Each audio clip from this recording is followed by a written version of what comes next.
Thank you, Mrs. Ambani. An inspiring speech.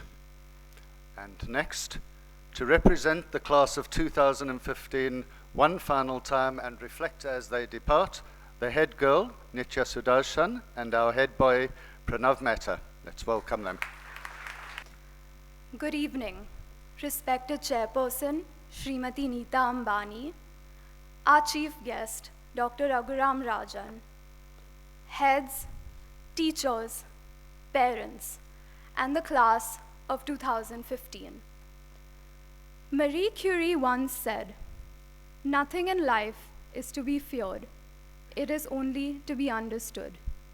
Now is the time to understand more so that we may fear less." I have spent a great amount of time in the past week trying to comprehend what we all are feeling.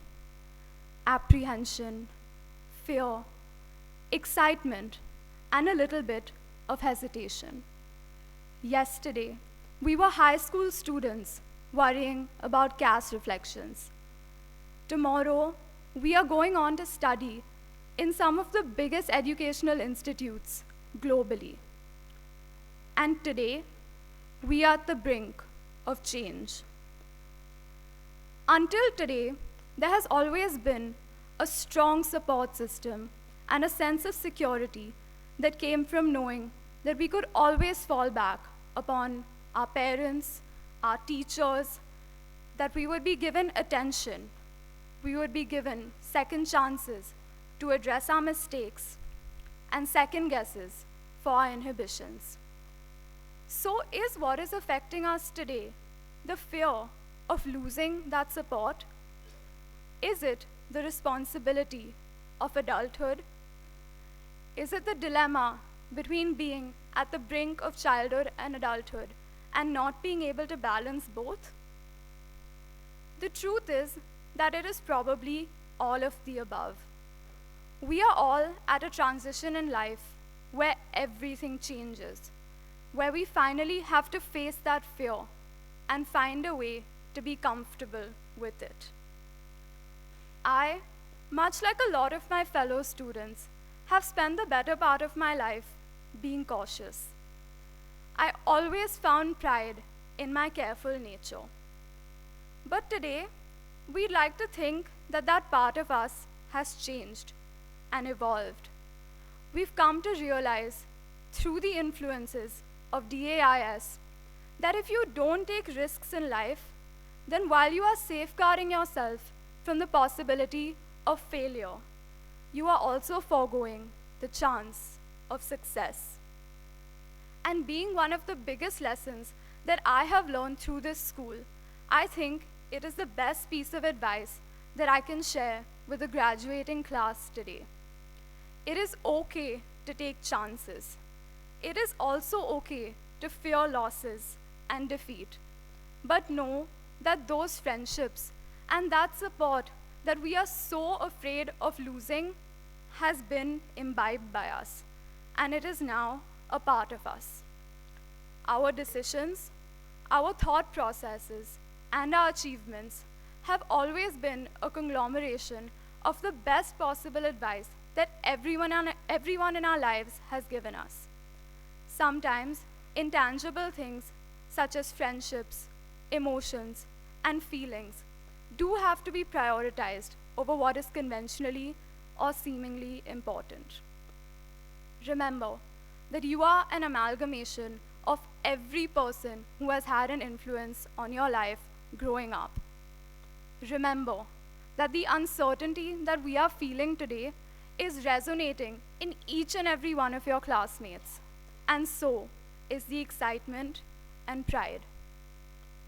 Although some of us walked into this school just 2 years ago, it has already become our home.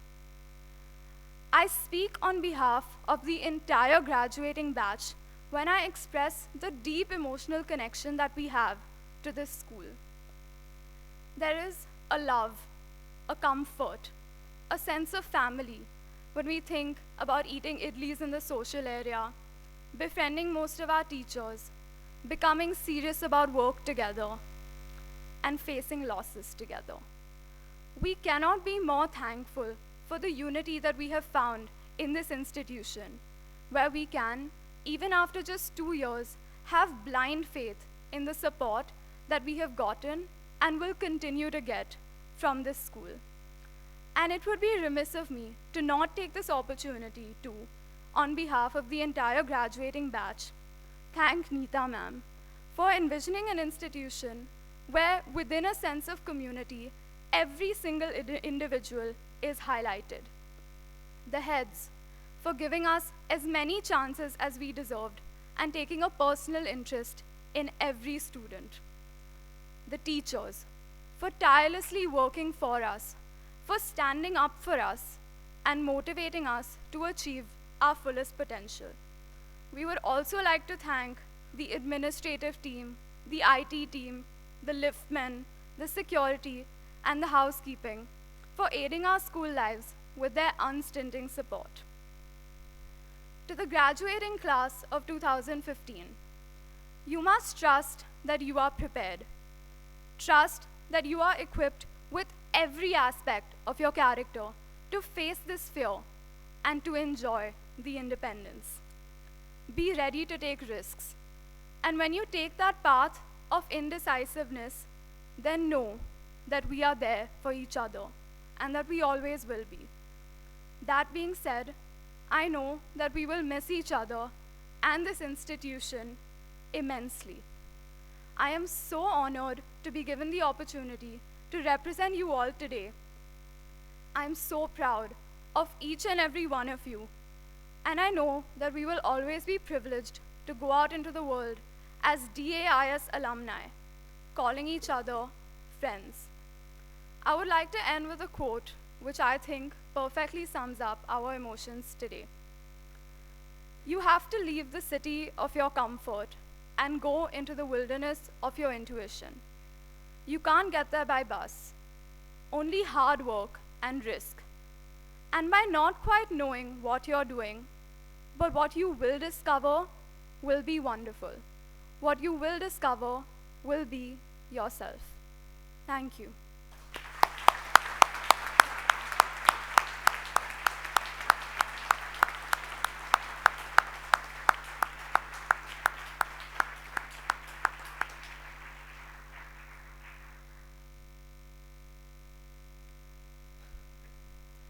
On 7th April 2003, as the first student to walk through the gates of DAIS, I had no inkling that 12 years later, as the school head boy, I would be making the graduation address.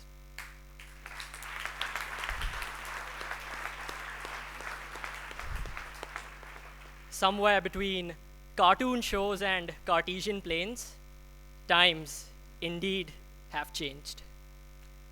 Good evening, respected Chairperson Srimati Neeta Ambani, esteemed Chief Guest Dr. Rajan, heads, faculty members, parents, and the class of 2015. My heartfelt privilege to have the honor of addressing you today. Looking back, our generation can be termed as a witness to the history of modern India, born as we were at the cusp of India's dream to greatness.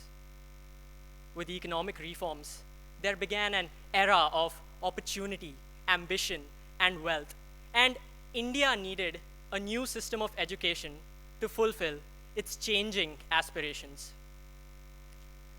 With its establishment in 2003, DAIS took the lead in synthesizing the best of global education with traditional Indian values. Having spent 12 years of my life here, I have witnessed the enormous efforts taken by our school to inculcate values in us, which I feel is the stellar contribution of our school. From fervently reciting the Saraswati Vandana every morning, to wishing every teacher in the same sing-song voice, "Good morning, Miss Munshi." We learned to appreciate the sanctity of knowledge and the imparters of knowledge. let me assure you, Neeta ma'am, that the seeds of values sown by you in our impressionable minds have taken strong roots and will continue to be the anchors of our future lives.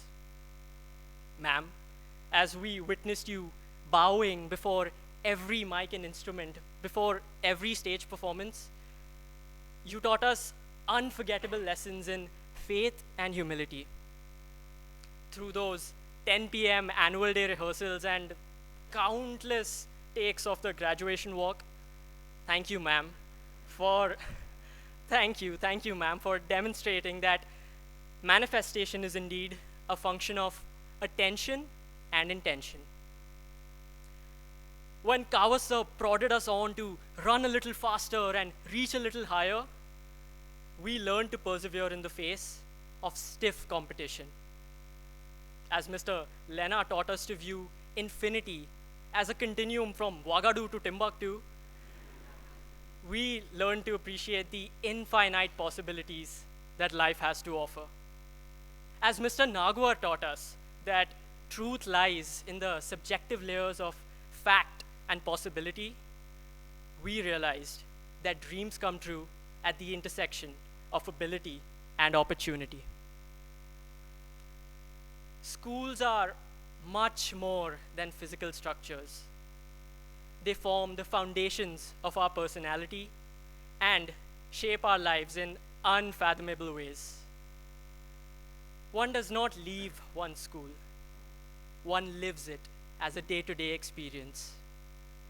The respect that our school shows to the support staff, the way our school shares its resources with the underprivileged students of Akanksha, the care that our school showers on students with special needs, and the effort that our school puts in to achieve perfection for all events and programs are some of the timeless lessons of success that we have learned to internalize. The class of 2015 is a talent house of budding robotists, bloggers, poets, writers, mathematicians, physicists, and economists, all groomed to value inclusion and social sensitivity. Whether it was laying bricks at Hasachi Patti, organizing Dayman, or speaking at TEDx, our overriding concern has always been to look beyond competition and value collaboration and create systems of cooperation and sharing. For this, our greatest inspiration is our founder, Shri Dhirubhai Ambani, who showed the world the possibility of creating wealth across the value chain and taught the common man on the street the power of manifesting one's dreams. As your head boy, on behalf of the class of 2015, I promise to propagate this powerful message of enterprise grounded in ability. Life, as known to us today, is set to change. It was here that we mastered manage back, but could not quite navigate Naviance. From CAS FETs to UCAS essays, it has indeed been a kaleidoscope of memories. We will all miss Valvi's chutney sandwiches, our Lord and Savior, Sri Sri Sharma's discourses on Reformed Ultra-Buddhism, Badami's profists, and every crisis performance by our resident band, Kotak and the Mahindras. We will also miss Mr. Desai at the gate, Miss Jasmine at the reception, Miss Roshan in the library, and Mr. Wee in the office. It is also time to leave home. Thank you, parents, for your unconditional support. Thank you for cheering us on sports day, applauding us on annual day, staying up late to review our university applications, and for letting us go to chase our dreams. A huge round of applause for our staff, teachers, and parents.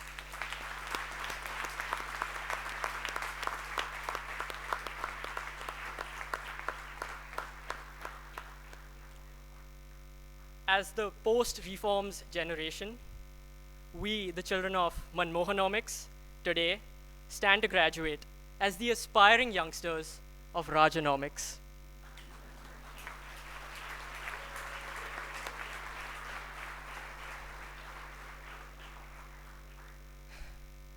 As we graduate today, we find ourselves again at the gates of DAIS, having come a full circle.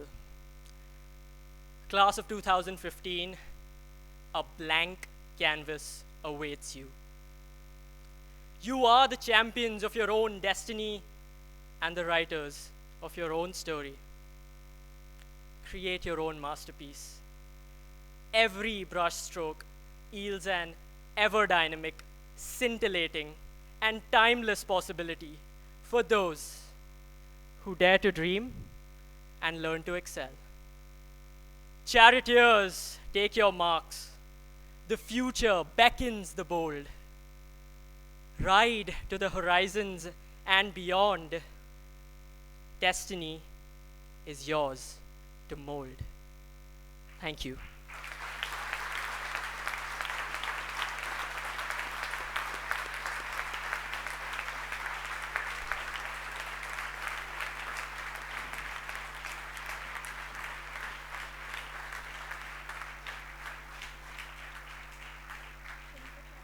Thank you, Nitya and Pranav. Fine farewells indeed. And now, this year's elected class speaker, Elisha Kodaiji, will address us on behalf of the graduating class.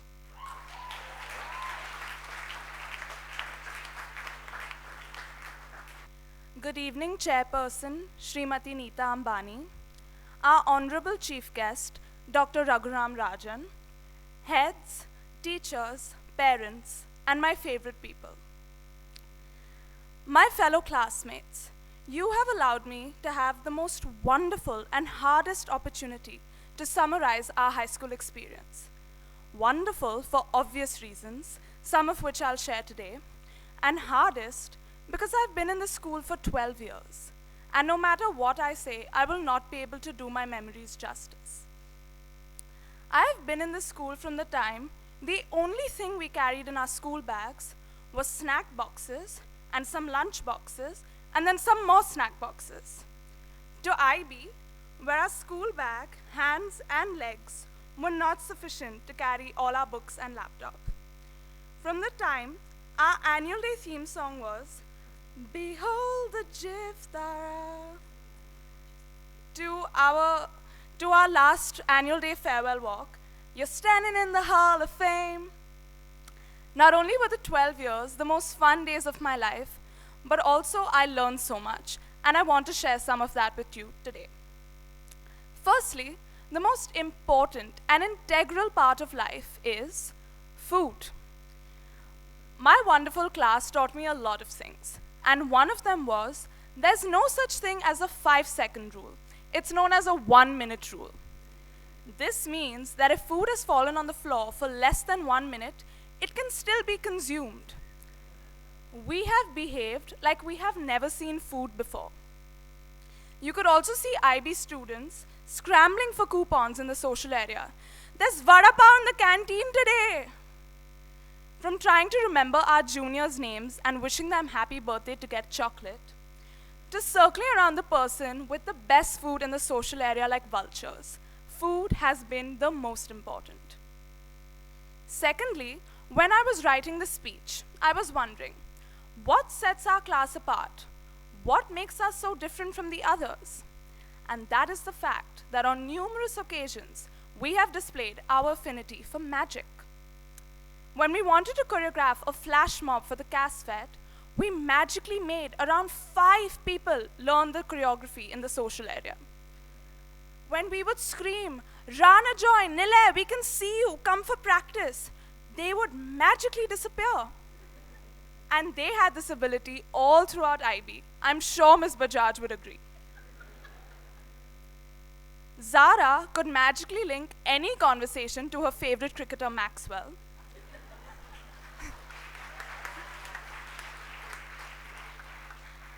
Ganju and Simran can always speak louder than the microphone, Magic. But it goes to show that whenever the class of 2015 came together, it was sensational. And this, of course, could be seen every time the grade came together to scream, Kaddo!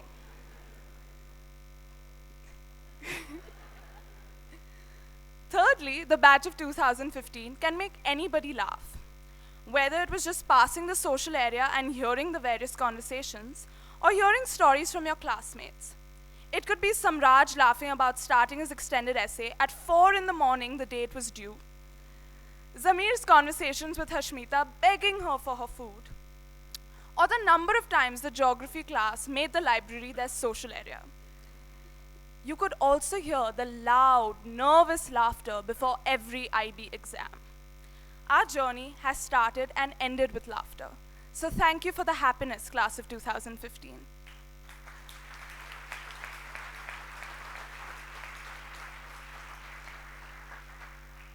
Fourthly, I have learned we are who we are because of the people in our lives.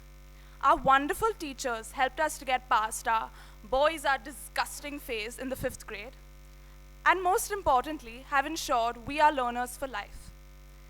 The heads and teachers have allowed us to think and be curious. No matter how much I thank each and every one of you, it will never be enough. And thank you to the friends in my life. We have grown up together. And if I had to go through the whole school process again, all the tests, the exams, the drama, I would, because you all made it so worthwhile. The IB program allowed me to interact with math higher level students and their love for performance, or gave physics students the opportunity to discuss the rise and fall of the Berlin Wall. It also allowed us to be thoroughly intrigued and inspired at all times, just as we all were when we were exposed to Sharma's new religion. So be inspired and be inspiring always. Some research suggests that the probability of us being bored in this day and age is 1 to 400 trillion. So whether it's reading a book or watching a future interview of Supriya, being amazing in whatever field she's pursuing, don't ever be bored and waste your talent.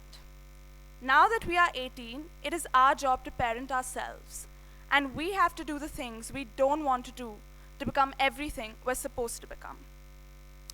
I'm so honored I got the opportunity to thank our chairperson, Srimati Neeta Ambani, today for all the school has provided us with. From meeting my best friends in the whole world to being able to meet and interact with global leaders. Thank you, Neeta ma'am, for all you have done for this school and us. I would also like to thank the unsung heroes in our school. The liftmen for always hearing our excuses, Uncle, abhi hi fracture hua, and letting us use the lift. The housekeeping for hearing all our gossip sessions in the bathroom and making sure the school was always spotless clean for us. The canteen staff, without whom we would be starving children. And of course, the security for keeping us safe and always making sure we had our ID cards. And lastly, thank you to the school and the people who have taught me to never give up on food, magic, laughter, and friends. Thank you.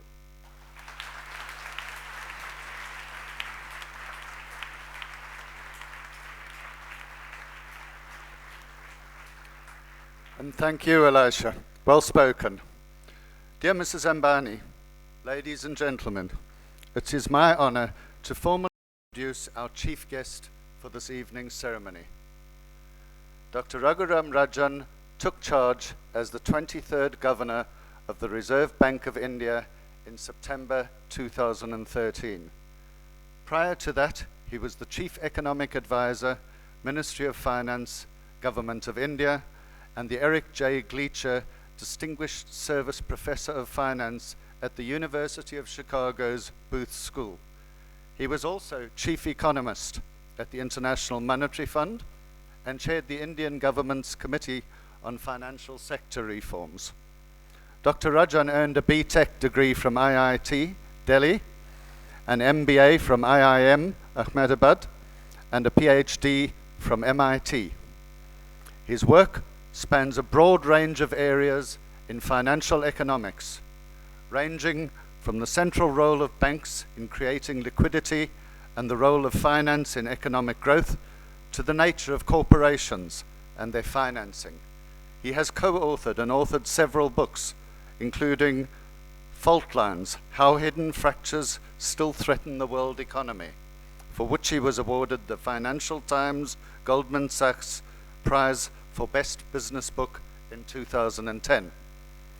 Dr. Rajan is a member of the Group of 30, an international body comprising 30 of the world's leading representatives from finance organizations, as well as members from academic circles and international institutions. In 2003, the American Finance Association awarded him the inaugural Fisher Black Prize for the best finance researcher under the age of 40. He was the president of the American Finance Association in 2011 and is a member of the American Academy of Arts and Sciences. Other awards he has won include the Global Indian of the Year Award from NASSCOM, the Infosys Prize for Economic Sciences, the Center for Financial Studies Deutsche Bank Prize for Financial Economics, and the Central Bank Governor of the Year Award by Euromoney magazine. In January 2015, he was named Governor of the Year by the Central Banking Publications. Dr. Rajan, the podium is yours.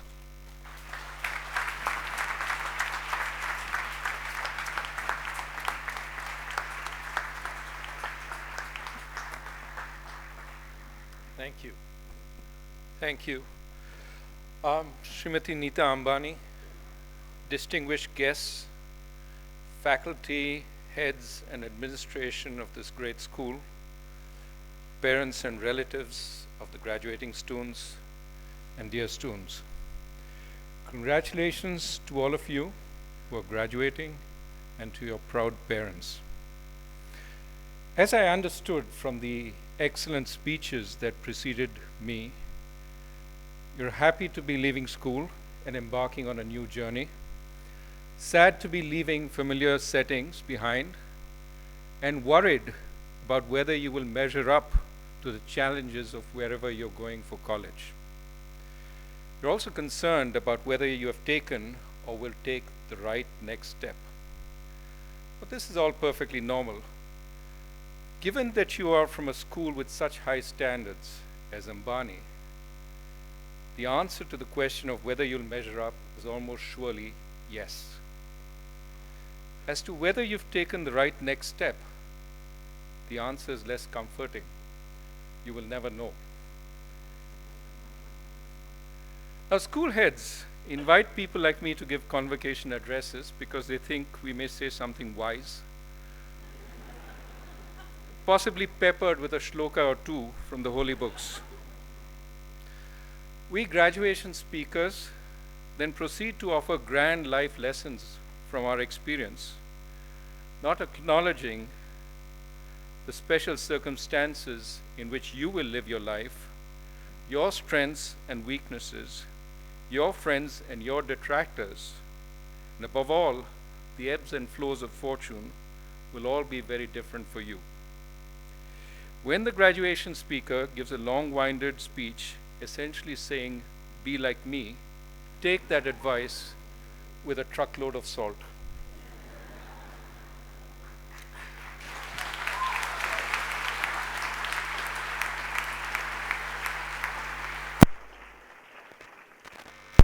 So if I'm not to give advice, how do I occupy the remaining time I'm allotted?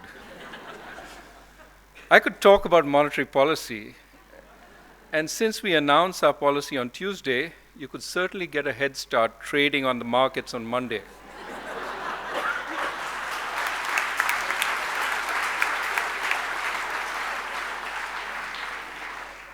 That would be profitable but unethical.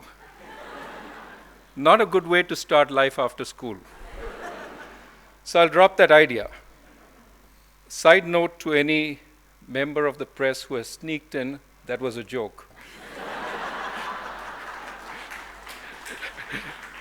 I also realize that Srimati Ambani may feel cheated if I leave the podium without giving you advice. After all, that's what graduation speakers are recruited to do. So I'll do two things. I'll talk about an interesting question in economics, something I know a little more about than career counseling. And I will end with some advice. Fortunately, it follows something that Srimati Ambani said. And I will warn you, however, about the need to accompany it with a saline diet. I embark on this talk comforted by the knowledge that the bar is low. If you even remember a word that I say now, a few years from now, I will have surpassed the average graduation speaker. Most people don't remember who spoke at their graduation, let alone what they said. So first, the economic point. In a very interesting recent book, Harvard philosopher Michael Sandel points to a range of things money can buy in modern society, and stokes our sense of outrage at the growing dominance of the market. Professor Sandel worries not just about the corrupting nature of some exchanges as they are monetized, but also questions their effectiveness. For instance, as he asks legitimately, do kids really develop a love of reading if they're bribed to read books? But he goes further. He's also concerned about unequal access to money, which makes trades using money inherently unequal themselves. More generally, Sandel fears that the expansion of anonymous monetary exchanges breaks down social cohesion and argues for reducing money's role in society. Now, this is an old concern. Many have expressed this concern over history, but his examples are worth reflecting on. For instance, some companies pay the unemployed to stand in line for free public tickets to congressional hearings in the United States. They then sell the tickets to lobbyists and corporate lawyers who have a business interest in the hearing, but are too busy to stand in line. Clearly, public hearings are an important element of democracy. All citizens should have equal access to them if they're seen to participate in the democracy. So selling access seems a perversion of democratic principles. Or does it? The fundamental problem here is scarcity. We cannot accommodate everyone in the Senate room who might have interest in a particularly important hearing. So we have to, quote unquote, sell entry. We can either allow people to use their time as they stand in line to bid for seats, or we can auction the seats for money. The former seems fairer because all citizens seemingly start with equal endowments of time. After all, we all have 24 hours in a day. But think a moment. Is a single mother with a high-pressure job and 3 young children as equally endowed with spare time as a student on summer vacation? And is society better off if she, the chief legal counsel in a large corporation, spends much of her time standing in line for hearings? So the point boils down to whether it's better to sell entry tickets depends on what we hope to achieve. If we want to increase society's productive efficiency, a notion that many of you who've taken economics will understand, people's willingness to pay with money is a reasonable indicator of how much they will gain if they have access to the hearing. And so auctioning seats for money makes sense. The lawyer who contributes more to society by preparing briefs than by standing in line benefits. On the other hand, if it's important that young, impressionable citizens like you see how the democracy works, if it's important that we build social solidarity by making corporate executives stand in line with jobless teenagers, perhaps we should force people to bid with their time by standing in line and make entry tickets non-transferable. And if we think that both objectives should play some role, perhaps we should turn a blind eye to some operators hiring those with spare time to stay in line in lieu of busy lawyers, so long as they don't corner all the seats. So the point is, the answer really depends on what we're trying to achieve. And in different situations, the use of money may actually be better than forcing everyone to stand in line. What about the sale of human organs? Another example that Sandel worries about. Something seems wrong when a lung or a kidney is sold for money. However, we celebrate the kindness of a stranger who donates a kidney to a young child. So clearly, it is not the transfer of the organ that outrages us. We don't think the donor is misinformed about the value of their kidney or is being fooled into parting with it. Nor do I think we have concerns about the scruples of the person selling the organ. After all, they're parting with something that is very dear to them for a price that few of us would agree to sell it at. I think part of our discomfort with these kinds of sales has to do with the circumstances in which the transaction takes place. What kind of society do we live in if people have to sell their organs to survive? But while a ban on organ sales may make us feel better, does it really make society better off? Once again, it depends. It could make us better off if it makes society works harder to make sure people are never driven to circumstances that would make them contemplate a sale. It may not make society better off if it allows society to turn its back on the underlying problem, moving the trade underground or forcing people in such circumstances to resort to worse remedies. But I also think that part of our unease with this kind of exchange is we see it as very unequal. The seller is giving part of her body in an irreversible transaction. The buyer is giving up only money, perhaps earned on a lucky stock trade or through an overpaid job.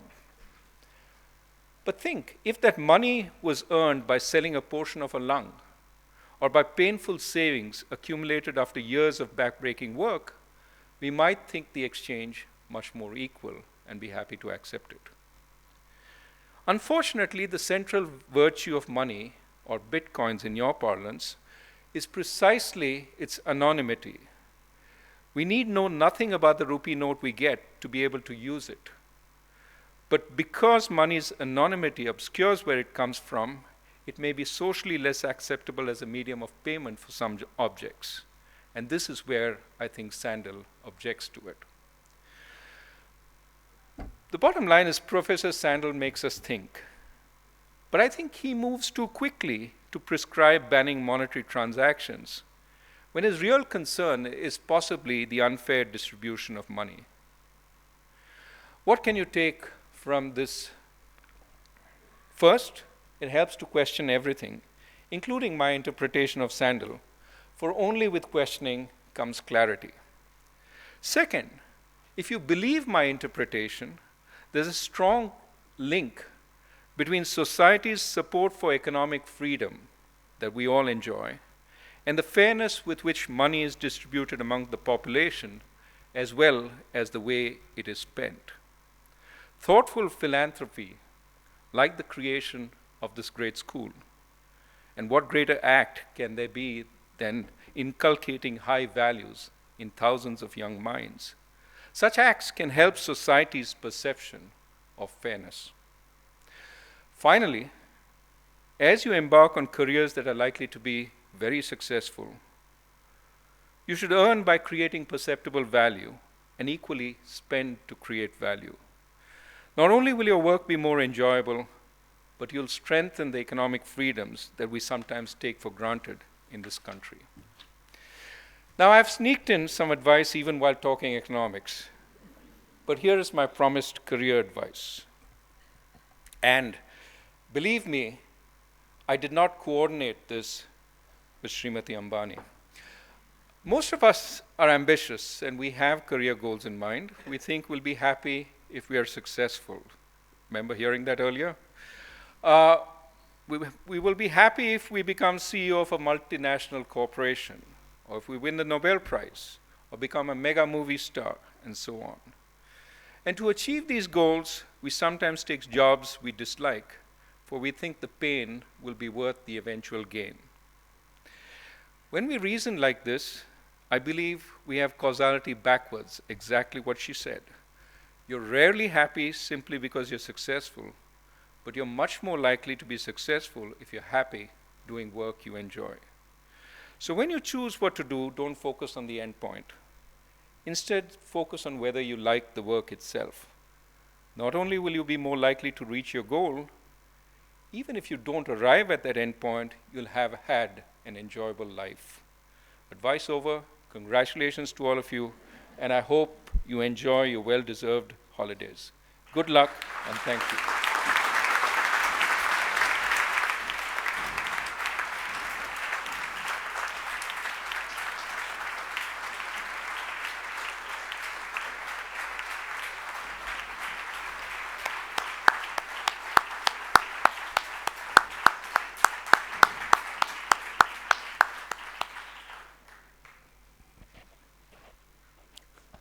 Thank you very much, Dr. Rajan.